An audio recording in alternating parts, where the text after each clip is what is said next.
定咧就係寫香港的管治。回歸後啊，香港嘅管治咧係混亂不力啊，從8萬5到黑暴啊，一直到今天嘅香港的不興啊。問題嘅根本啊係一個整體性嘅管治問題。我哋喺這方面各方面，我哋喺下面嘅各方面咧做修修補補嘅工作咧係沒有意思嘅，只係無知加自己呃自己。管治嘅核心問題係咩咧？嗱，飛天豬講㗎嚇，香港嘅殖民地嘅制度本身咧，早已經係不合時代嘅問題啦。加上回歸後啊，三流嘅本土精英咧，就替代不了殖民時代嘅英國嘅精英嘅問題。加上幾十年嘅所謂本土精英嘅累積嘅混亂執政嘅一大堆各種制度、經濟、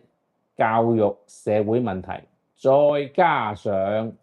中央沒有正視和有效處理好，一直到今天，一國兩制本身係必須有特首同埋中央嘅共管香港，而一定會產生各種所謂港人治港嘅問題。要解決呢啲問題，最低嘅消費係咧，第一，中央要任命有國際水平，加上有能力向中央講真話嘅真正嘅香港精英特首同高官，咁講真話嚇。第二，中央咧再同佢哋互動嚟建立一個符合一國兩制特首和中央嘅共管香港嘅制度嘅體制。咁第三，再同佢哋互動啊，來開始徹底改革香港嘅公務員制度和處理所有回歸後累積下來嘅問題。咁啊，以上3點咧係解決香港整體嘅管治問題嘅最低消費，缺一不可。朱幼麟2026年嘅5月18號咁咧，其實有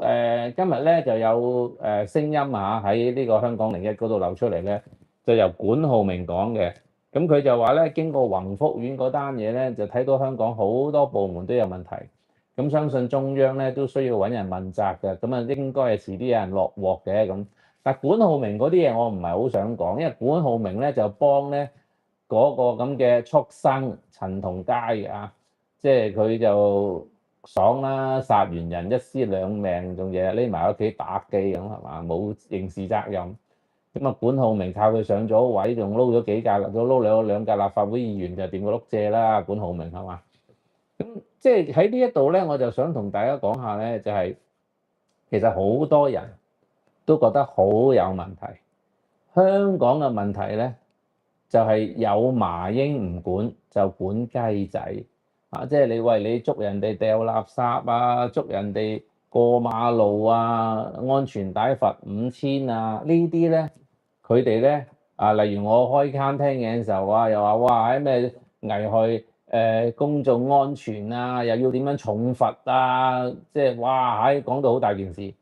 點不知宏福苑一單嘢就全部將你嗰班友收晒皮，你哋嗰啲全部都大隻講嚟嘅，只有利益係嘛，一定咧就當睇唔到。咁啊宏福苑呢單嘢咧就已經係表露無遺，我都無謂再講啦。即係只不過咧就係話咧喺到今時今日喺立法會仍然係冇聲音，有聲音又俾你阿文仔阿陳克勤，唯一有個聲音係3屆資深元老何君堯嚼嘅油價都俾你啄。我話時話啦，霍爾木茲海峽咧啱啱咧呢個老特咧特朗普訪問完之後咧，喂而家每一桶嘅原油價格跌破100蚊喎。香港嗰啲油價唔該睇睇有冇減價喎。喂而家國際原油價格下跌緊㗎咯喎。香港嗰啲咧高油價政策又係唔知邊條友 set 出嚟嘅。即係日本啊啲消費都貴㗎啦，唔信你啊，即係我哋前日咪我哋呢樣咪有個團嘅，我帶佢哋公司，我哋前面嗰度有個停車場，喂，10分鐘440 yen 冇最大料金，即係斷10分鐘計。如果你架車泊2日咧，唔該5、6千蚊港紙埋單，係5、6千銀港紙埋單，泊2日車啫，露天嘅仲係，因為近心齋橋。咁所以你日本啲消費都好高噶嘛，反而你日本嗰啲油價咧，而家減咗價喎，170幾 yen 啫喎，之前186幾，即係等於而家係8蚊到1公升啫喎，港紙喎8蚊一升喎，香港係30幾蚊一升喎，大佬。喂，你呢啲嘢邊個出聲啊？喂，而家減咗油價，點解冇立法會議員嗌嗰啲油公司減啊？加快減嘛，全部都係玩呢啲嘢嘅。所以咧，即係今日咧，我就想同大家講下咧，就係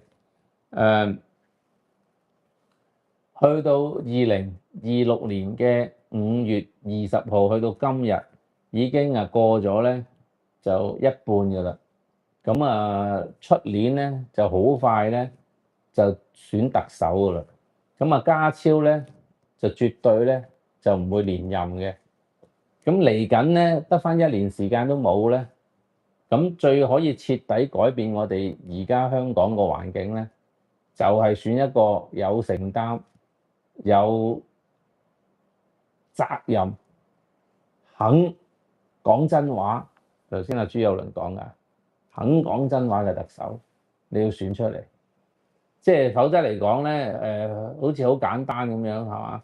即係呢排咧，其實香港咧嗰啲股市啊、樓價都好咗啲㗎啦。咁但係嗰個問題咧就係好多人咧係唔想香港好。